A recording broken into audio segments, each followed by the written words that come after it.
अष्टम स्कंद अष्टादश अध्याय श्री शुकोवाच बलिरय वचन शुणी संतोष प्रभु चक्रपाणी अपूर्व दिव्य मूर्ति हरिवटु वामन रूप धरी बोलती मधुर वचन जे वाक्य मोह प्राणी मन भगवान वचन हे बलि धन्य तो वचन कूल उचित सुशासन धर्म संभूत जशस्कर अर्थी जन कुसुधा करम ए जाहार वंशे पुरोहित भार्गव पद्मजनी सुतम ए प्रह्लाद जार पितामह विष्णु भजने मो आशयम ए कूले नाही बलहीन विशत कृपण जीवन ए ब्राह्मणे दान तुम्ब कूले प्रसिद्ध भुवन मंडले ए जाहार वंशे रणतीर्थ संग्रामे नुहति निशतम अतिथि आगमने सुखी दुखी जनक दुखे दुखी निर्मल जस जार कूले विख्यात एमहि मंडले निर्मल जस जार कूले जेने शशांक तारा मेले जेवं से हिरण्याक्ष वीर देव मानवे अगोचरम हिरण्य दैत्य गदा पाणी एकाकी भ्रमयी धरुणी ताहार संगे गदा जुदे केही न गले रण मध्ये ए शुकर रूपे पूर्व हरि दंताग्रे धरणी उधरी ताहार आगमन काले से हरि थिले महाजळे ए बरुणपुरे दैतारी संगे हिरण्य युद्ध करी अनेक माया युद्ध कला विष्णुर पदाघाते मलाम से हरि हिरण्याक्ष मारी दंताग्रे धरणी उधरी आत्मा को जयी प्राय मणि सकल सभा मध्ये बणी अनुज बध शुणी रणे हिरण्य कशिपु तक्षणे ए भातृमरणे क्रोध करी प्रचंड शूल करे धरी ए समन तुल्य कोप मने मिलिला विष्णुर भुवने ए गोविंद तार आगमने देखि भाविले मने मने ए कृतांत प्राय शूल तोली देखि धाइले महाबली से हरि माया जोग बले अदूत देखि पलाइले असुर मने विचारई ए मोर मारी अछि भाई एहाकु प्राणे नाश कले तेबे जीवन थिब भले मत चिंती शूल धरी पछे धाइला रोष भरी भये पलांती ताकु देखि संभ्रमे भुवन उपेक्षी जेणे पलांती नर हरि पछे असुर गदा धरी से विष्णु करंती विचार स्वभावे अजय असुर एहाकु माया मु न कले नहिले मु न रहिब भले ଏହା ହୃଦୟ ମୁହିଁ ପଶି ମାୟାରେ ମନକୁ ଆକର୍ଷି ଯେମତେ ମତେ ନ ପାଇ ନିର୍ଭୟ ନିଜ ପୁରେ ଯାଇ ମୋର ବିଷୟ ବହି କ୍ରୋଧ କରଇ ଭୈରବ ନାଦ ଶବଦେ ଭୁବନେ କମ୍ପିଲା ସମୁଦ୍ର କୂଳକୁ ଲଙ୍ଘିଲା ଦେବୀର ବିଚାରଇ ମନେ ଏତ ଲୁଚିଲେ ମନ ଛନେ ସେ ବୈକୁଣ୍ଠ ଗଲା ହେମନ୍ତ ବୋଲିବା ଉଡ଼ିଲା ପଥେ ଚଳନ୍ତେ ମନେ ଭାବି ବୋଲଇ ଅବଶ୍ୟ ମାରିବି ମୋର ଭାତୃହତକାରୀ ଏମତେ କ୍ରୋଧ ମନେ ଧରି ଜୀବନେ ଥିବା ପରିଜନ୍ତେ ବିଷ୍ଣୁ ନ ଭଜି କଦାଚିତେ ହରିର ତୁଲେ ବାଦ କଲା ଅନ୍ତେ ସେ ବିଷ୍ଣୁଙ୍କୁ ପାଇଲା ତାହାର ତନୟ ପ୍ରହ୍ଲାଦ ନିତ୍ୟ ସେବିଲା ବିଷ୍ଣୁ ପାଦ ବିଷ୍ଣୁ ଭକତ ମହାଶୟ ଦେବଦାନବେ ସେ ଅଜୟ ତାହାର ବଂଶେ ତୋର ଜାତ ସ୍ୱଭାବେ ଅଟୁ ଭାଗ୍ୟବନ୍ତ ଏ ବ୍ରହ୍ମଜ୍ଞ ମହିମା ତୋର ଏକୁଳେ ଅତି ଯଶସ୍କର ତିନି ଭୁବନେ ତୁଜେ ରାଜା ସର୍ବେ କରନ୍ତି ତୋର ପୂଜା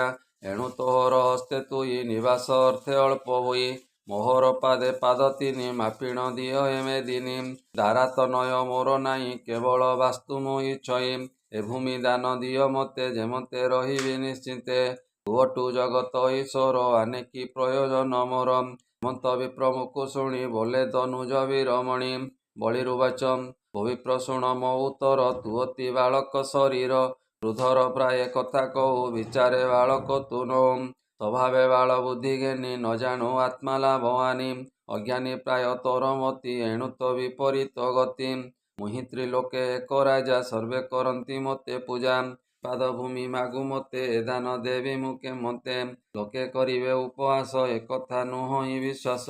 ଯେ ବିପ୍ର ମୋ ଦାନ ଘେନିବ ସେ କାହୁଁ ଆନକୁ ମାଗିବ ଏଣୁ ଜୀବିକା ନବାହାର୍ତେ ପୃଥିବୀ ମାଗ ଇଚ୍ଛା ମତେ ମନ୍ତ ବଳି ମୁକୁ ଶୁଣି ବାମନ ବିପ୍ର କହେ ପୁଣି ଶ୍ରୀ ଭଗବାନ ବାଚ ଶୁଣ ହେ ବଳି ନୃପନାଥ ଅଜ୍ଞାନୀ ଜନକର ମତ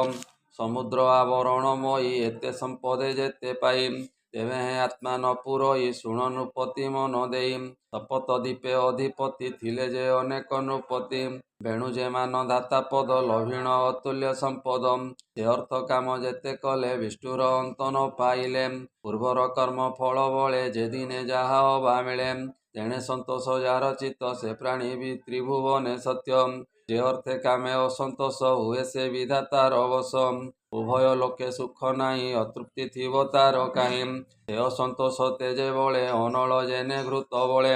ସନ୍ତୋଷ ଜଳ ବିନ୍ଦୁ ପାଇ ସେ ଅଗ୍ନି ତେଜ ଜେଲି ଭଇ ଏଣୁ ସମ୍ପଦେ କାର୍ଯ୍ୟ ନାହିଁ ତ୍ରିପାଦ ଦିଅ ମତେ ମଇ ତେଣେ କୃତାର୍ଥ ମୋ ଜୀବନ ଅଧିକେ କିବା ପ୍ରୟୋଜନ। ଶ୍ରୀ ଶୁକବାଚ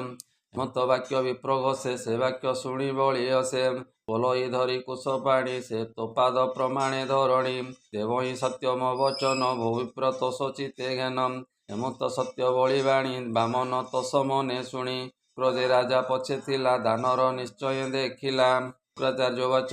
ଏ କର ଅଞ୍ଜଳି ଅଗ୍ର କରି ବଳିକୁ କହେ ଆଗ ସରି ଶୁଣ ହେ ବୈଲୋଚନ ସୁତ ତୋତେ ଦେଖିଲି ବିପରୀତ ପାତ୍ର ଅପାତ୍ର ତୁ ନ ଜାଣୁ ବିପ୍ରକୁ ଦାନ ପରିମାଣୁ ଦେଖ ଏ ପ୍ରଭୁ ଭଗବାନ କପଟେ ଶରୀର ବାମନ ବିବୁଧ ଗଣ ରକ୍ଷା କାର୍ଯ୍ୟେ ଜନ୍ମିଲେ କଶ୍ୟପର ବୀର୍ଯ୍ୟେ